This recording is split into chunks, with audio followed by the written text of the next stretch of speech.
په خط کې چیغې شوې، ټوپکې وډزېدې، له دیواله مړې لوټې راولوېدې. میرویس نیکه له خپلو ملګرو سره شاته منډه واخیسته. څو کسان ولوېدل، نورو لیرې د باغونو په ړنګو دیوالونو کې ساه ونیوله. ټولو خیمې ته کتل، چیغې وې، اور ته د اوبو ډک سطلونه وروړل کېدل. یو دم درب شو، ځمکه ولړزېده. میرویس نیکه پر دیوال لاس ونیو، غوږونه یې دب شول. په لویه خیمه کې د توپ سلګونه ګولۍ چاودلې وې. لویې خیمې ته نږدې خیمو هم اور اخیستی و. میرویس نیکه سهار وختي پر آس پښه واړوله. له لرې د چاودنې ځای ته وکتل.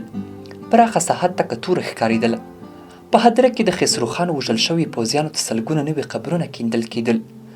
د خسرو خان په لښکر کې ویره خپره شوه.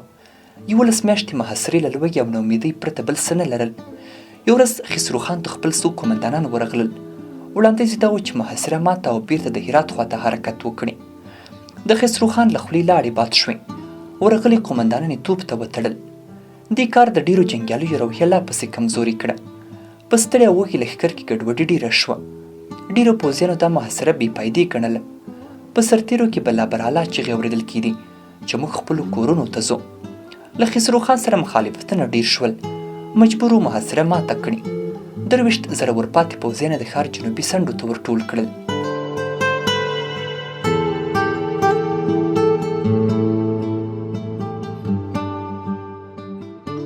میرویس نیکه له خپلو 500 جنګیالیو او له خوراکي موادو ډک کاروان سره ښار ته ننوت. کاروان ته په زرګونو تور، خیرن او ډنګر لاسونه ور وغځېدل. سپرو په پاستو کې پیچلې پخې غوښې ورکولې. کورونه ړنګ وو، دیوالونه تور ښکارېدل.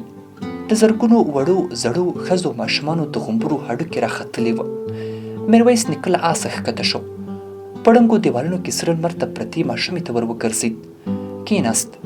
یوه شېبه یې د ماشومې ببرو ویښتو، شکېدلو جامو او په ډنګر سپېره مخ کې تر پټو سترګو راګرځېدلو تورو حلقو ته وکتل. غاړې ته یې لاس وروړ. سړه وه. یو دم یې ماشومه له ځمکې راپورته کړه. د هغې سر یې په خپل ټټر پورې ولګاوه. غریب واخیست. ماشومه یې د یو ړنګ دیوال سیوري ته پرېیسته. ودرېد. شاوخوا یې وکتل. په خاورو کې ښځې او ماشومان ناست وو. له چاودو خیرنو ډنګرو ګوتو یې غوړ څڅېدل. پر پخو غوښو یې بېواره خولې لګولې. میرویس نیکه یو بام ته وخوت. د بازار او کورونو ړنګ دیوالونه له ګو وهلي وه. له بامه ښکته شو. آس ته ور وګرځېد. پر اوږه یې لاس ولګېد. په بېړه یې مخ ور واړاوه. 4 هډوکې ډنګره پیغله ولاړه وه. میرویس نیکه په ځیر ځیر ورته وکتل. نجلۍ په غریب کې وویل: ابا زه یم زینبه. میرویس نیکه یو دم خپله لور په غېږ کې ونیوله. زینب یې په چیغو چیغو وژړل. د میرویس نیکه په سترګو کې اوښکې ډنډ وې. یوه شېبه یې خپله لور په غېږ کې ونیوله. بیا یې پر ککرۍ ښکل کړه. په غریب کې یې وویل: نور چېرته دي؟ یو غږ یې واورېد: ابا. ور ویې کتل. محمود او حسین دواړه ولاړ وو. په لاسونو کې یې ټوپکې ښکارېدلې. میرویس نیکه تر 3 وړو اولادونو یو ځای لاسونه را وګرځول. ټولو یوه شېبه اوښکې تویې کړې. بیا یې یو یو پر ټنډه ښکل کړ. په خپلو لندو سترګو یې لستوڼی تېر کړ. ویې ویل: مور مو ښه ده؟ زینب یې وویل: هو، د نارنج په ماڼۍ کې د ناروغو ښځو ماشومانو خدمت کوي. میرویس نیکه یو ځل بیا خپلو اولادونو ته وکتل. له اوښکو ډکې سترګې یې وځلېدې. یو دم یې وخندل: حسینه، ته ډېر نه یې خراب شوی. تر زینبې او محمود یو څه په غوښه پټ یې. د نورو حق خو به دې نه وي خوړلی. زینب په ژړا کې خندا واخیسته. نه ابا، مور او محمود ورور مې موږ دواړه په ګېډه ماړه ساتلو. خپله برخه وچه ډوډۍ به یې راسره نیموله. میرویس نیکه یو ځل بیا خپل اولادونه په غېږ کې ونیول. ویې ویل: وروسته به په کراره کیسې سره کوو. هلئ، اوس وږي ماشومان ماړه کړئ. 3 واړو د خپل پلار لاسونه ښکل کړل. میرویس نیکه پر ټولو کلاوو را وګرځېد. نیمایي ښار ړنګ و. د کلاوو برجونه او دیوالونو توپونو خوړلي وه. د چیلزینو د غره په لمنه کې د ښار عمومي هدیره څو ځله لویه شوې وه. میرویس نیکه د جنګي کلا زیرزمینۍ ته ورښکته شو. په سلګونو ناروغان پراته وه. طبیبانو نوي راوړل شوي درمل ورکول. په 2مه ورځ د نارنج د ماڼۍ په لوی سالن کې قومندانان او د قبیلو مشران راټول کړل. د ټولو زړونو تلوېدلې وه چې خسرو خان پر ښار وروستۍ حملې ته تیاری نیسي. دوی پوهېدل چې دا جګړه برخلیک ټاکونکې ده. ماته خوا په لرې ښو راخېږي. میرویس نیکه له ټولو قومندانانو راپور وغوښت.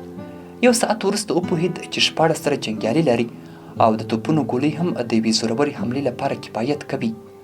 ده غوښتل چې دا ځل له ښاره د باندې پر دښمن حمله وکړي. میرویس نیکه پوهېده چې د خسرو خان جنګیالیو د کال مخکې جنګي روحیه نه ده ورپاتې. اوږې او نهیلې دي. ده په لومړي او ناڅاپي برید کې خپله ګټه لیده. میرویس نیکه خپلو قومندانانو ته د جګړې د تیاري امر وکړ. هغوی ته یې وویل مخکې تر دې چې خسرو خان خپل لښکر ته تیار او پر ښار راشي موږ له ښاره وروځو. دوی تر نیمې شپې د جګړې پر نقشه وغږېدل. په سبا یې د چیلزینو او جنګي کلا پرته نور توپونه د ښار مینځ ته راوړل. د ماښام په تیاره کې له پلان سره سم عزیز خان نورزی له 4,000 جنګیالیو سره له ښاره ووت.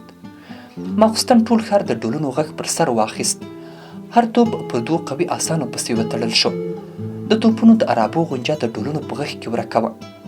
تر نیمې شپې له ښاره 50 توپونه ووتل او په داسې کنډوالو او هوارو ځایونو کې ودرول شول چې ګولۍ د خسرو خان سلګونو خیمو ته ورسېدلی شوی. له هرې کلا په زرګونو جنګیالي راووتل. تر سپېدو مخکې د جنګي کلا تر مخ 8,000 آسونه ولاړ وو. چوپه چوپتیا وه. په 8,000 جنګیالیو کې ټوخی هم نه اورېدل کېده. کله کله به یو نیم ځای اغوستې زړې وشرنګېدې. له اوږدې چوپتیا وروسته میرویس نیکه وویل اوس یې وخت دی. د جنګي کلا په یو برج کې مشال بل شو. ناڅاپه د 500 توپونو له خولې سرې لمبې راووتې. ځمکه ولړزېده. د خسرو خان په ویده لښکر کې اورونه بل شول.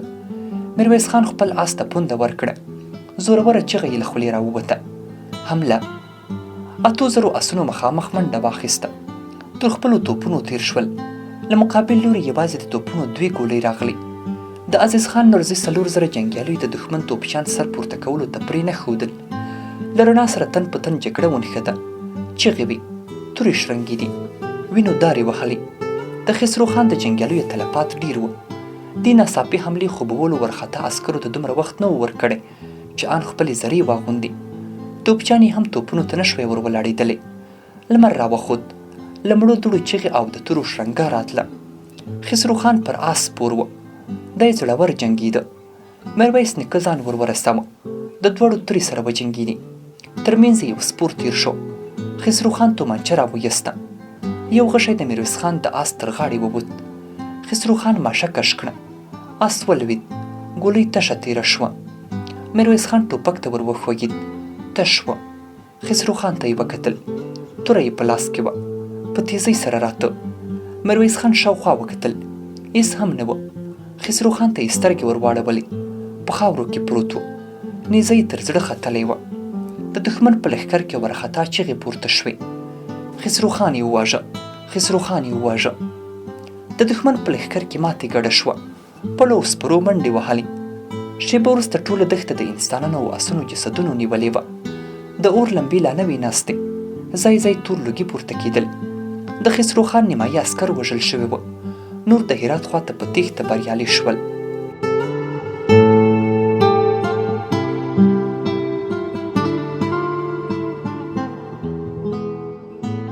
غمونه هیر شول. خلکو له 100 کلونو وروسته د ازادۍ احساس کاوه. ټول خوشحاله وه. د میرویس نیکه په امر جنګي کلاوې بیرته ورغول شوې. بازار او کورونه جوړ شول. په خلکو کې د خوشحاله ژوند هیلې راوټوکېدې. میرویس نیکه شپه او ورځ کار کاوه. ټول پوځیان یې منظم کړل. پوځي چوکاټونه یې ورته جوړ کړل. د ده په لښکر کې له ټولو قومونو راټول 100,000 منظم پوځیان موجود وه. د هند مغولي حکومت ته خپل استازی ورولېږه. له هغوی سره یې تجارتي روابط پیاوړي کړل. د خسرو خان له ماتې وروسته یو ځل بیا صفوي حکومت یو لښکر جوړ کړ او د رستم خان تر قومندې لاندې یې حملې ته راولېږه. خو د کندهار تر څنډو هم راونه رسېدل. مات شول او صفوي حکومت بلې حملې ته زړه ښه نه کړ. میرویس نیکه شپه ورځ د خپلو خلکو د هوساینې لپاره کار کاوه. سردردي یې ډېره شوې وه. ډېر وخت به یې له پوزه وینه راتله. طبیبانو د استراحت خبره ورته کوله. خو میرویس نیکه به ټوله ورځ د خلکو ستونزو ته د حل لارې لټولې. تر نیمې شپې به د قومونو له مشرانو سره ناست و. ټول یې یووالي او اتفاق ته رابلل. اخیر ناروغي غلبه پرې وکړه.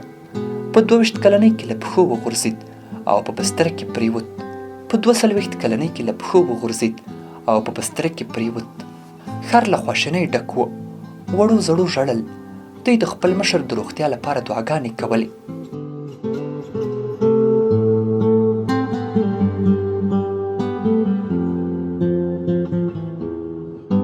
وړه مرغۍ په هوا کې وچوڼېده. وزرونه یې خلاص کړل. پر شنه پټي ورښکته شوه. دهقان کولبه وهله. د ونې سیوري ته ناستې ځوانې ښځې ورغږ کړل: راځه، ساه سمه که، تازه کوچ مې له تاوده پاستي سره درته راوړی دی. مرغۍ پورته شوه. په دښته کې لوی تجارتي کاروان بېغمه روان و. یو مسلح کس هم نه ورسره ښکارېده. مرغۍ د یوه ښار څنډو ته ورغله. څو ماشومانو په یوې سپینې جنتکوکۍ پسې منډې وهلې، خندلې، پیسې یې ګڼو وښوشنې کړې وې. ورهاخوا څو پیغلو له روانو اوبو منګولې ډکولې.